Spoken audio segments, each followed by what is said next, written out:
Odumakin was a man of conviction, Buhari mourns. President Muhammadu Buhari on Saturday mourned the late spokesperson of Afenifere Yinka Odumakin, describing him as dutiful and a man of conviction. Odumakin died in the early hours of today due to complications from COVID-19, according to family sources. Buhari's position on Odumakin, who served as his spokesperson when he contested in the 2011 presidential election on the platform of Congress for Progressive Change, was contained in a statement by his special advisor on media and publicity, Femi Adesina. The statement said, or titled, President Buhari mourns Afenifere spokesman Yinka Odumakin. President Muhammadu Buhari condoles with the family and friends and acquaintances of Yinka Odumakin, spokesman of Yoruba social political group Afenifere. Odumakin was also spokesman to the then General Buhari in 2011 when he ran for president on the platform of Congress for Progressive Change, now defunct.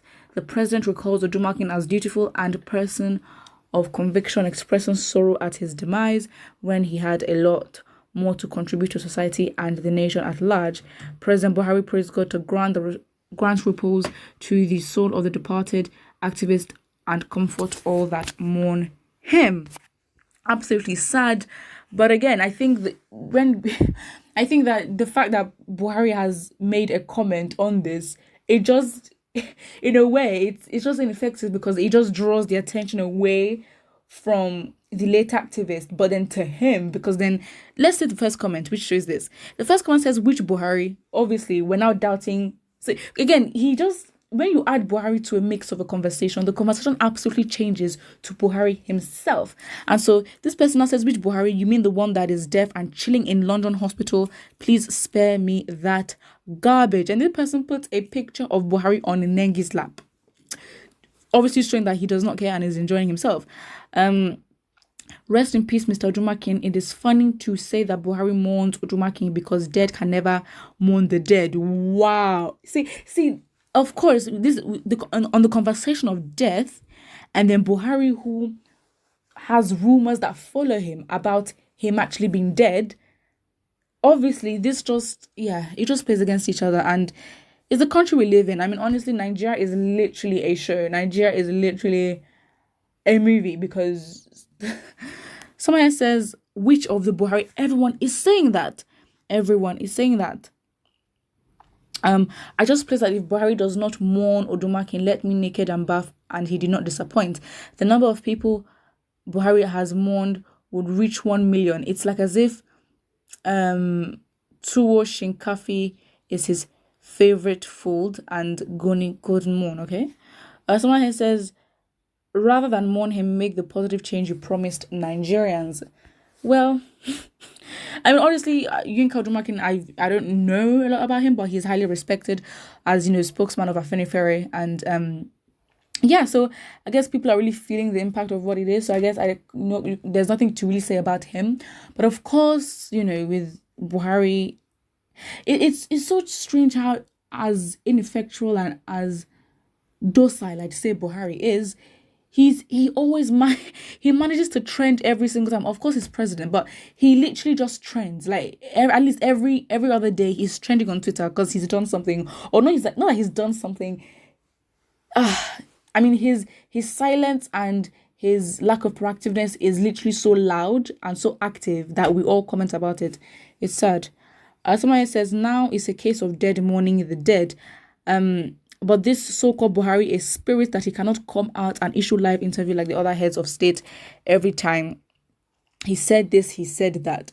Very, very true. And it's like, even when he comes out to do it, before then, he literally, I will use the word bully because I feel like that is the only word that really encapsulates what it is like prior to him speaking.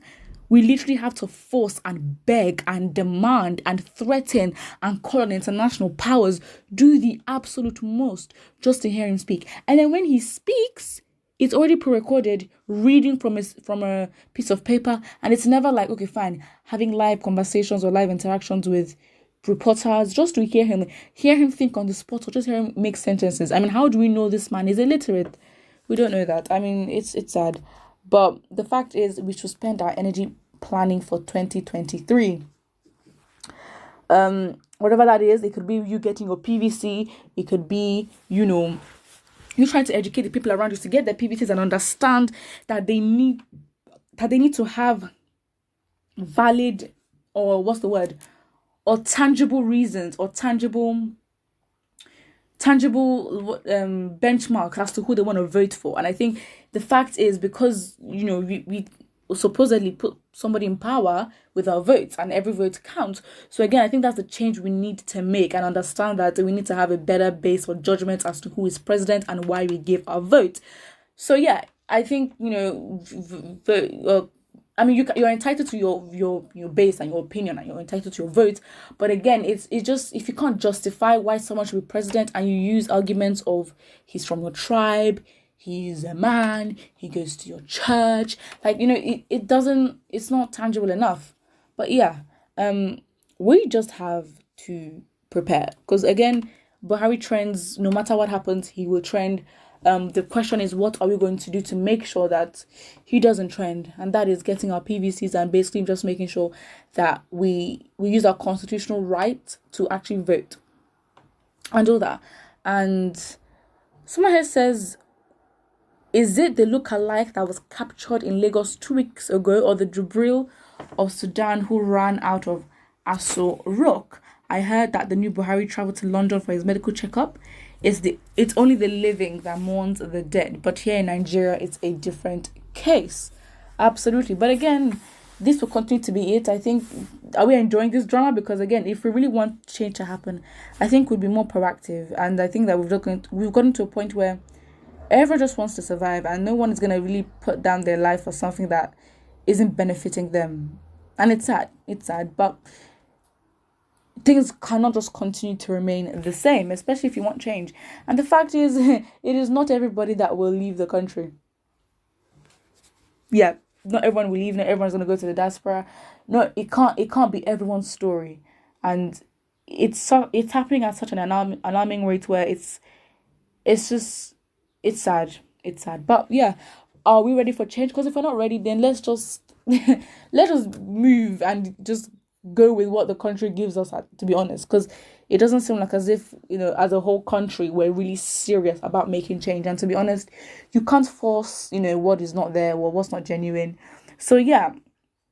So what's your opinion on this? Do you think that Buhari is very well alive and received medical checkup, or you think that he's late and that that only the living mourns the dead? But what do you think about it in the comment section below, and do not forget to like and subscribe.